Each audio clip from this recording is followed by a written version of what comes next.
Hi. எல்லாருக்கும் இருக்க ஒரு சின்ன டவுட்டு தான். என்னென்னா டெலிவரிக்கு அப்புறம் மாம்பழம் அது சாப்பிட்லாமா இல்லைன்னு இப்போ மாம்பழ சீசன்.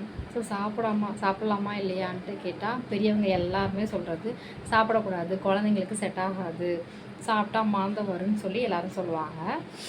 அது உண்மை இல்லை. என்னென்னா சாப்பிடக்கூடாதுன்னு இல்லை, சாப்பிட்லாம். என்னென்னா கொஞ்சமாக சாப்பிடுங்க. நிறைய சாப்பிட்டீங்க அப்படின்னா உடம்பு ரொம்ப ஹீட் ஆகும். ஸோ அதனால் பேபிக்கு அதிகமாக ஹீட் ஆகி லூஸ் மோஷன் போக வாய்ப்பு இருக்குது. நானும் என்னோடய பேபிக்கு ஃபீட் பண்ணிகிட்ருக்கேன். 8 மாதம் ஆகுது.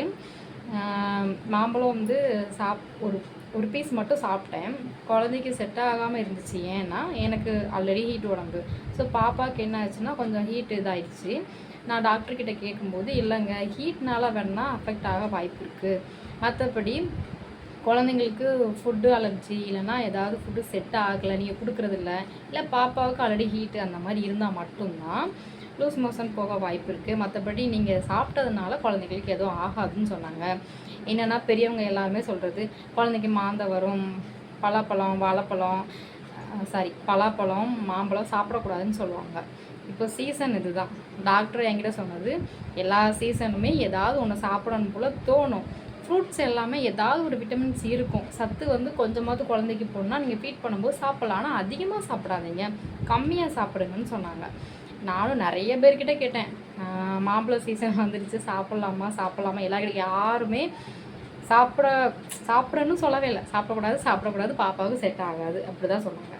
நானும் அதனால் குழந்தைக்கு செட் ஆகாது, ஸோ சாப்பிட வேண்டாம் அப்படின்னோடனே நானும் சாப்பிட விட்டுட்டேன். ஒரு பீஸ் மட்டும் சாப்பிட்டேன். அது எனக்கு கொஞ்சம் செட் ஆகலையா, பாப்பாவுக்கு செட் ஆகலையான்னு தெரியல. எனக்கு பயம் என்னென்னா நம்ம சாப்பிட்டதுனால குழந்தைங்களுக்கு இன்ஃபெக்ஷன் ஆயிடுச்சு அப்படின்னு டாக்டர்கிட்ட கேட்டேன். அவங்க தான் சொன்னாங்க, நீங்கள் சாப்பிட்டதுனால ஒன்றும் பிரச்சனை இல்லை, ஆனால் அளவாக சாப்பிடுங்க. ஆல்ரெடி குழந்தைங்களுக்கு ஏதாவது இன்ஃபெக்ஷன் ஆகிருக்கும், அதுவும் இல்லாமல் ஹீட் ஆகிருக்கும், வேறு ஒன்றும் கிடையாது. கிளைமேட் வேறு சேஞ்ச் ஆகிட்டு இருக்குல்ல, அதனால் அப்படின்னு சொன்னாங்க. ஸோ தயவு செஞ்சு எல்லாருமே சொல்கிறது இதுதான். 8 மாதத்துக்கு அப்புறம் நீங்கள் ஃபுட்டு கொடுக்க ஆரம்பிச்சிடுவீங்க. ஸோ ஃபுட்டெல்லாம் பார்த்து கவனமாக கொடுங்க. அது போக எந்தெந்த சீசனுக்கு எது ஃபேமஸோ ஃப்ரூட்ஸ் எல்லாமே நல்லா சாப்பிடுங்க. கம்மியாக சாப்பிடுங்க, அளவாக சாப்பிடுங்க போதும். ஏன்னா அது ஒரு சில பேருக்கு செட் ஆகாது. அதனால இன்ஃபெக்ஷன் ஆயிடுச்சுன்னா குழந்தைங்களுக்கு இன்ஃபெக்ஷன் ஆயிரும் அப்படின்ட்டு பயமுடுத்திடுவாங்க. உங்களுக்கே கொஞ்சம் பயம் வரும். அதனால் வேண்டாம், கொஞ்சம் கம்மியாக சாப்பிடுங்க ஃபீட் பண்ணுற வரைக்கும். மற்றபடி எதுவுமே சாப்பிடாமல் அவாய்ட் பண்ணுங்கன்னு சொல்லலை.